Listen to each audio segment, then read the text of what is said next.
Hi, I'm Coach Rich, and welcome to the Parenting Breakthrough, where we help parents tackle tough moments and create peace in their homes, all while building stronger connections with their kids.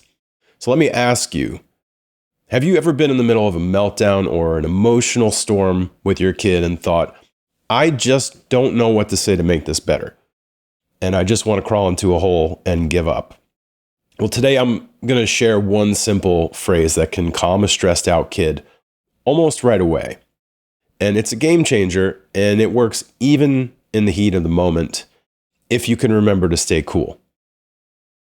So the emotional storm, let's talk about that. When kids are overwhelmed, whether it's a meltdown, a tantrum, or just a bad day, it can feel like you're losing control. And you might try reasoning with them. Why are you upset? Calm down, please. This isn't a big deal. You're making so much out of nothing. Well, they don't see it that way, right? If they saw it that way, they'd be able to chill out. So in that case, these phrases backfire, and they make your kid more upset, which makes you more upset. And then we just spiral from there. So why is that? Because when a kid is stressed out, their brain goes into fight or flight mode, and they can't process logic. And they're just overwhelmed with emotions that they don't know how to handle because they don't have the tools to handle them. So what is the one phrase that we can use here that would change everything? So instead of asking why questions or trying to fix the situation or trying to dismiss their emotions and what they're going through, use the phrase, I believe you. What do you need right now? It's short, it's simple, it's powerful. So why does it work? Well, the first thing that happens is that they immediately feel seen. I believe you. It tells them that you see them and that what they're experiencing and what they're trying to express is valid. You're not necessarily agreeing with them, and you're not necessarily telling them that what they're going through is justified or correct. You're just saying that you believe them, right? You believe that they're feeling that way. And then the second half of that phrase, what do you need right now? It shifts the focus to them. It tells your kid that their feelings matter, and it moves the conversation from stop feeling this way to let's work on this together. It gives them a sense of control. So when kids are overwhelmed, they feel kind of powerless and they feel out of control. So asking, what do you need? It gives them a moment to pause, to think, express themselves. And the next thing it does is it calms their nervous system. So it creates a sense of emotional safety for them where they're going to feel heard, they're going to feel supported, and they're not going to feel judged or dismissed. So here are the action steps to take. Just practice this phrase in calm moments when things are not on fire. Because I love saying this, we're firefighters and we're training for the real situation when things are not actually dangerous. Firefighters don't train on real burning buildings where actual lives and property are at stake. They train on controlled fires, controlled blazes. They train when things are actually going well. So we want to practice a phrase like this in calm moments. So use what do you need right now just during small things, like when your kid is frustrated with a puzzle or upset over like a snack or something silly like that. And this is going to build the habit for both of you.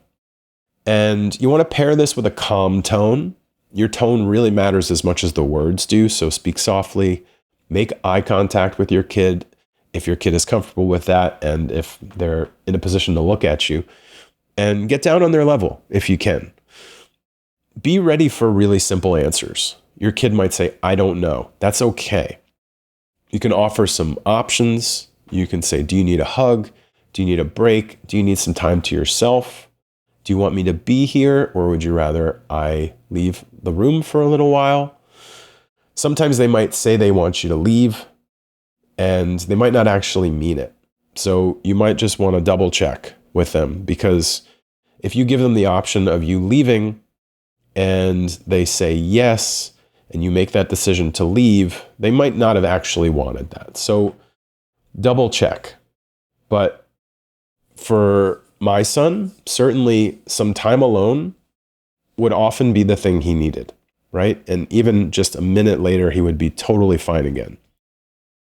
So the next thing to do is try it in high stress situations. Once you've practiced it a bunch in the low stakes moments. So when your kid is having a big meltdown, just resist the urge to try and fix everything and just start with, I believe you. What do you need right now? Do you need space or do you need help?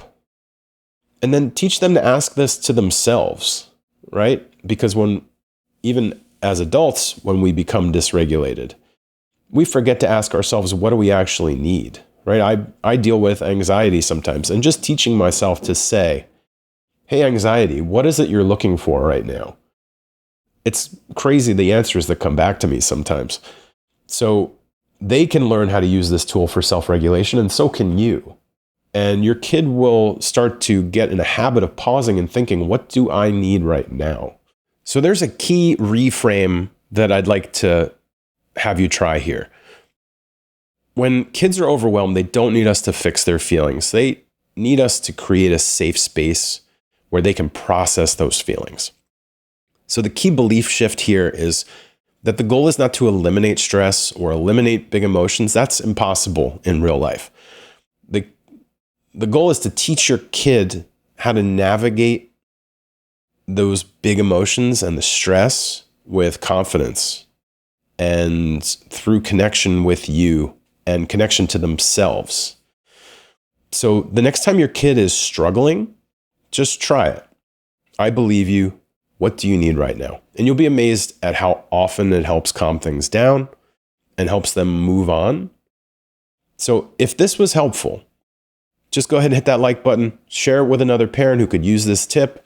And if you want more strategies like this, check out the Parenting Breakthrough Guide. It's your step-by-step roadmap for a calmer, more connected home. Thank you so much for watching. My name is Coach Rich, and I'll see you in the next video.